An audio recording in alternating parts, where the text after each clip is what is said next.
Chocolate bucket ice cream. Kukatpally नामक गांव में राजेंद्र नाम का एक ईमानदार, धर्मात्मा और दयावान आदमी हुआ करता था। वो एक आइसक्रीम की दुकान चलाता था। अगर कोई उसके पास मदद के लिए आते तो वो उनकी मदद करता था।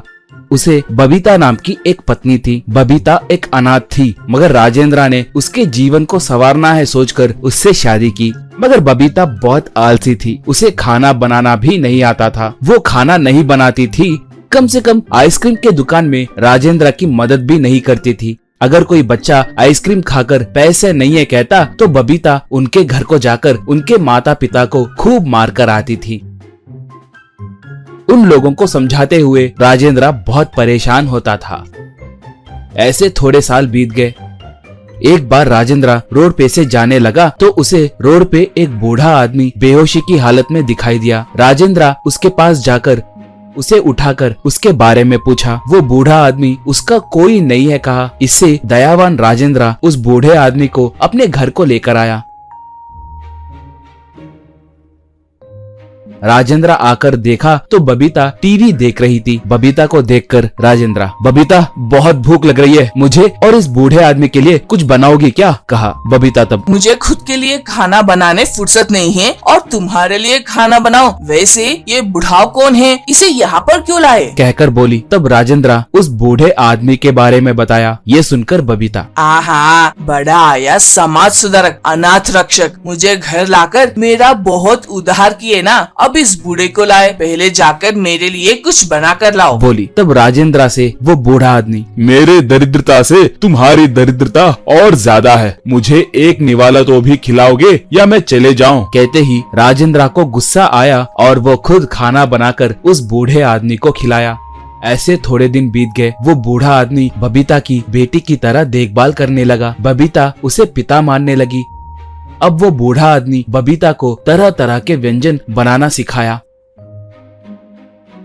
उतना ही नहीं, उसके बनाने वाली स्पेशल आइसक्रीम खाकर राजेंद्र और बबीता के होश उड़ जाते थे। एक बार उस बूढ़े आदमी के बनाई आइसक्रीम खाकर राजेंद्र, मेरे पास पैसे नहीं है, अगर होते तो तुम्हारे आइसक्रीम रेसिपी के साथ एक फैक्ट्री खोलता था मैं, कहा। तब बूढ़ा आदमी, बेटा मैं एक अच्छा शेफ हूँ, मेरे पत्नी से परेशान होकर पागलों के जैसे रोड पे घूमने लगा था, तुम्हारे दया से फिलहाल बहुत अच्छा हूँ, अगर तुम्हारे पास कोई आइडिया है तो बताओ, हम दोनों मिलकर अमल करेंगे, कहा। बबीता तब, हाँ जी, चाचा ने मुझसे कहा, बोल रहे थे कि उनकी पत्नी बहुत बड़ी डायन थी, बोली। ये सुनकर राजेंद्र अपने मन में, इंसान कितना अजीब है, सब अपने आप को अच्छे, दयावान और दूसरों को डायन सोचते हैं, कहकर सोचा। बबीता तब, आप अपने मन में क्या सोच रहे हैं मैं अच्छे से जानती हूँ, मगर चाचा जी ने मुझे खाना बनाना सिखाया, मेरा कॉन्फिडेंस को बढ़ाया, आपको या गाँव वालों को मारना बंद कर दिया ना मैंने। हम चाचा जी के आइसक्रीम को स्पेशल बकेट आइसक्रीम कहकर शादियों में, स्कूलों में, अनाथ आश्रमों में विशेष रूप से बनाकर देंगे। उसके साथ साथ रिपब्लिक डे,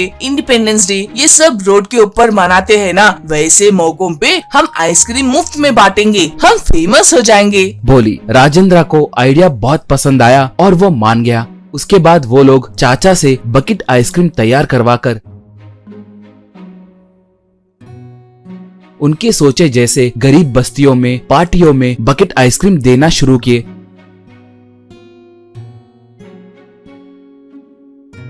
वो आइसक्रीम खाने वाले लोग राजेंद्र के आइसक्रीम दुकान को आकर बकेट आइसक्रीम के ऑर्डर्स देने लगे। सब अच्छे से चलने लगा था। एक बार राजेंद्र और बूढ़ा आदमी रोड पे से आने लगे तो किरण नाम का एक गुंडा उसे उसके आदमियों के साथ मिलकर उस बूढ़े आदमी को किडनैप करके ले गया। राजेंद्र मारे डर के भागते हुए पुलिस स्टेशन को गया और सीआई रंजीत को कंप्लेंट दिया, मगर सीआई रंजीत कोई भी मदद नहीं किया। थोड़ी देर के बाद ये बात पता करके बबीता पुलिस स्टेशन को आई। सीआई उसे देखकर दंग हो गया और राजेंद्र से, क्या सर आप हमारे बबीता के दोस्त हैं? सर एक बात कहूँ, मैं बबीता का पेपर कॉपी करके ही सीआई बना, अब मुझे एहसान चुकाने का समय आ गया है, अब कोई टेंशन मत लीजिए सर, आप अच्छे से घर जाइए, मैं उस किरण को पकड़ूंगा और चाचा जी को सुरक्षित घर लाऊंगा, कहा। ये देखकर बबीता और राजेंद्र बहुत खुश हुए। उसके बाद रंजीत जाकर और उसके आदमियों को खूब मारकर उस बूढ़े आदमी को वहां से लाया। बाद में राजेंद्र वालों को उन्हें सौंपा। राजेंद्रा वाले बैंक वालों से मिलके बकेट आइसक्रीम का पेटेंट लेकर एक छोटा फैक्ट्री खोलकर बकेट आइसक्रीम घर घर सप्लाई करते हुए अच्छा नाम कमाए।